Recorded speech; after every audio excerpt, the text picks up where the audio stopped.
Abu Ayub Ansari ரலியல்லாஹு அன்ஹு அவர்கள் நபி அவர்களுடைய அனைத்து விதமான அந்த பொருட்களை வாங்கி அதை பாக்கியம் பொருந்தியதாக வீட்டுக்குள்ள கொண்டு போறாங்க. கொண்டு போய் ஒரு ஃபர்ஸ்ட் ஃப்ளோர் மாதிரி ஒரு ஃப்ளோர் இருந்துச்சு. அப்ப நபி ஸல்லல்லாஹு அலைஹி வஸல்லம் அவங்க சொன்னாங்க, நான் கீழே தங்கிக்கிறேன்.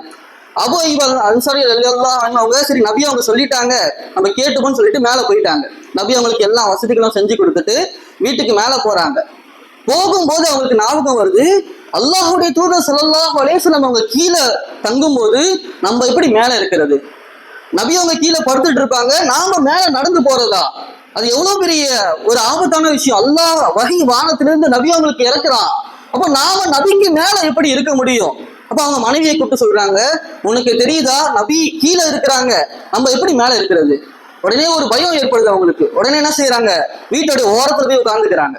ஓரத்துல போய் இந்த ஓரத்துல ஒருத்தவங்க, அந்த ஓரத்துல ஒருத்தவங்க. நபி அவங்க நடுவுல நடப்பாங்களே, படுத்திருப்பாங்களே, என்ன நிலைமையில இருக்காங்கன்னு தெரியலையே, நம்ம எப்படி மேல நடக்கிறது?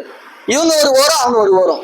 எதனாச்சும் தேவை ஏற்பட்டுச்சுன்னு சொன்னா அந்த ஓரமாகவே அப்படி நடந்து வருவாங்க. செவுத்தை பிடிச்சிக்கிட்டே அப்படியே ஓரமா நடந்து வருவாங்க, ஓரமா நடந்து போவாங்க.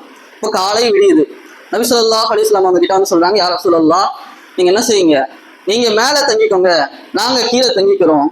ஏன்னா உங்களுக்கும் வஹீக்கு மத்தியில நாங்க தடையா வந்துடக்கூடாது, எங்களுக்கு கொஞ்சம் சஞ்சலமா இருக்கு, உங்க மேல நான் எப்படி இருக்கிறது அப்படின்னு சொல்லிட்டு நபி ஸல்லல்லாஹு அலைஹி வஸல்லம் சொன்னாங்க, இல்ல வேணாம், எனக்கு இதுதான் லேசு. மக்கள் என்னை காண வேண்டும் என்பதற்காக வந்து கொண்டே இருப்பார்கள். இப்பதான் நபி அவங்க மதீனாவுக்கு வந்திருக்கிறாங்க, எல்லா மக்களும் நபி அவங்களை பார்க்கணும்னு வந்துகிட்டே இருக்கிறாங்க. அப்ப இதுதான் எனக்கு லேசான காரியம் அப்படின்னு நபி அவங்க சொல்லிடுறாங்க. சரி பரவாயில்ல, அல்ஹம்துலில்லாஹ், நபி அவங்க சொல்லிட்டாங்க. அந்த கட்டளையை அப்படியே ஏற்றுக்கிட்டு அந்த சஹாபி என்ன செய்யறாங்க, அபூ அய்யூப் அன்சாரி ரலியல்லாஹு அன்ஹு அவங்க மேலே போயிடுறாங்க. அடுத்த நாள் வருது.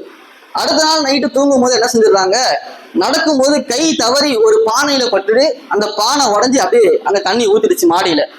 அப்ப அந்த காலத்துல சீலிங்க வந்து நம்ம மாதிரி சீலிங் கிடையாது. அப்ப அந்த தண்ணி அவங்க மேல சொட்டிடுமோ ஒழுத்திடுமோன்னு ஒரு பயம். உடனே அவங்க போத்திக்கிறதுக்குன்னு வச்சிருந்த ஒரே ஒரு போர்வைதான், 2 பேரும் போத்திப்பாங்க. அந்த போர்வை எடுத்து முழுவதுமாக அந்த தண்ணியில போட்டு தொடச்சிடுறாங்க. போர்வை முழுவதுமா ஈரம், குளிரா இருக்கும். அன்னைக்கு நைட்டும் தூங்கல. இப்ப அடுத்த நாள் நபி ஸல்லல்லாஹு அலைஹி வஸல்லம் அவங்க கிட்ட காலையில வந்து சொல்றாங்க, யா ரசூலல்லாஹ், நீங்க தயவு செஞ்சு மேல தங்கிக்கோங்க. ஏன் நான் தான் சொன்னேனே நேத்து. அப்ப அவங்க சொல்றாங்க, யா ரசூலல்லாஹ், இந்த மாதிரி ஒரு சம்பவம் நடந்துருச்சு, தண்ணி கொட்டி உங்க மேல எங்க விழுந்துருமோன்ட்டு பயந்துட்டோம், நைட்டு ஃபுல்லா நாங்க தூங்கவே இல்லை, 2 நாளாக எங்கள் கண்கள் கூட இந்த தூக்கத்துல இப்படி சொக்கி விழுற அளவுக்கு கூட எங்களுக்கு தூக்கமே வரல, பயம் இருந்துகிட்டே இருக்கு அப்படின்ட்டு. பிறகுதான் நபி ஸல்லல்லாஹு அலைஹி வஸல்லம் அவங்க என்ன செஞ்சாங்க, சரி நான் மேல தங்கிக்கிறேன், நீங்க கீழே தங்கிக்கோங்க அப்படின்னு சொல்லிட்டு என்ன செஞ்சாங்க, அந்த ஒத்துக்கிட்டாங்க. கிட்டத்தட்ட 6 மாதங்கள் மஸ்ஜிது நபவி முழுமையாக கட்டி முடிக்கும் வரை நபி அவர்கள் அபூ அய்யூப் அன்சாரி ரலியல்லாஹு அன்ஹு அவங்க வீட்டுல தான் தங்கியிருந்தாங்க.